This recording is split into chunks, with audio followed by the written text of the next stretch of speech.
Dans cette vidéo, nous allons découvrir ensemble comment créer un exercice sur Learning Apps. Tout d'abord, sur Learning Apps, vous devez vous connecter.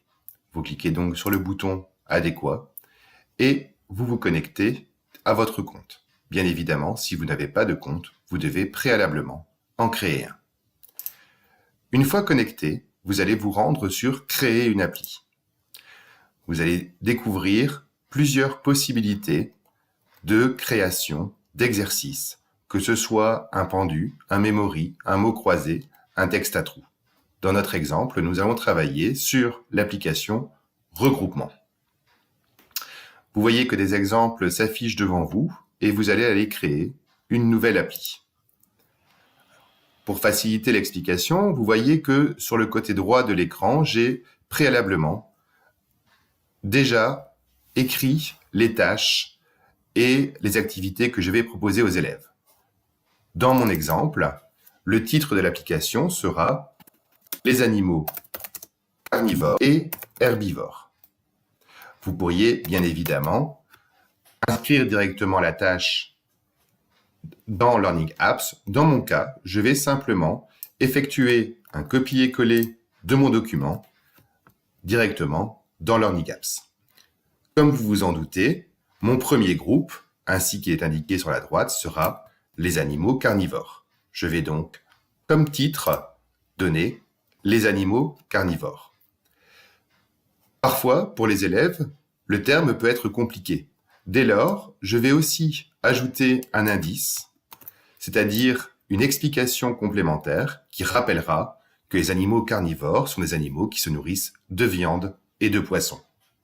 Mon deuxième groupe sera les animaux herbivores. Je vais fonctionner de la même manière, à savoir donner un titre à mon groupe et ajouter une explication complémentaire pour leur permettre d'identifier que les herbivores sont ceux qui se nourrissent d'herbes ou de graines. Dans la suite de mon exercice, je vais donc devoir proposer différents items. Je vais ajouter, proposant le chien, j'ajoute un élément, je mets le chat, et un troisième, par exemple, avec le loup. Toutefois, pour donner un peu d'interactivité et favoriser la différenciation, les éléments suivants que je vais ajouter vont l'être sous forme d'images.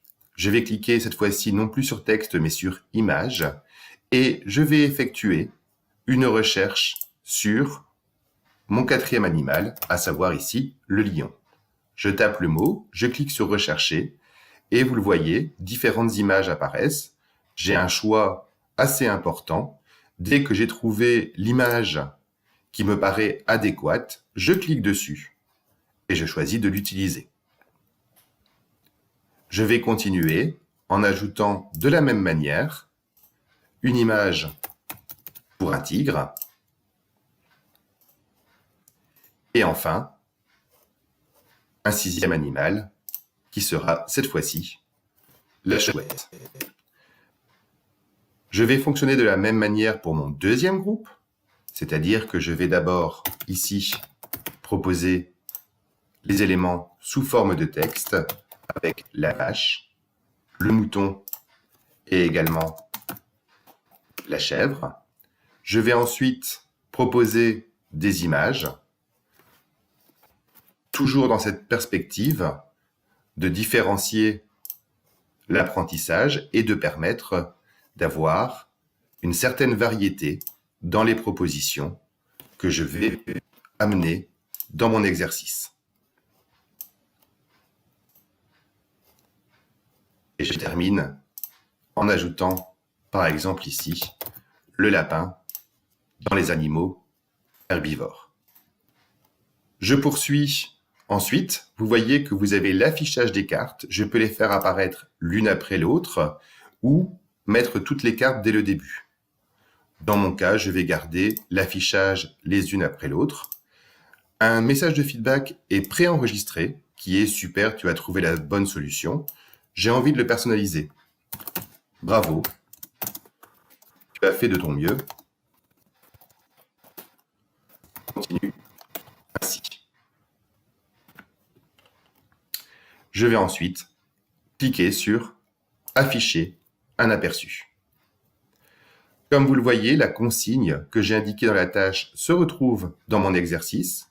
Si je clique sur OK, je vais pouvoir tester et donc faire glisser d'un côté ou de l'autre mes étiquettes, qu'il s'agisse d'images ou de texte. Volontairement, je vais faire glisser le tigre ici chez les herbivores, tout comme le loup, et poursuivre ainsi mon exercice. Vous voyez que actuellement, rien ne se passe au niveau de la correction. Quand je vais cliquer sur le bouton bleu ici, il va m'indiquer en rouge les éléments sur lesquels j'ai commis une erreur. Je vais donc pouvoir retravailler, dans ce cas-ci assez logiquement, en les faisant replacer dans la bonne catégorie. Je clique à nouveau et voyez que ici, comme j'ai résolu correctement mon exercice, j'ai le feedback qui apparaît. Il me reste maintenant à enregistrer mon application. J'ai cliqué dessus, elle est enregistrée et comme vous le voyez ici, mon application a bien été enregistrée, je la retrouve dans mes applis. Il me suffira de cliquer sur mes applis pour retrouver mon exercice, les animaux carnivores et herbivores.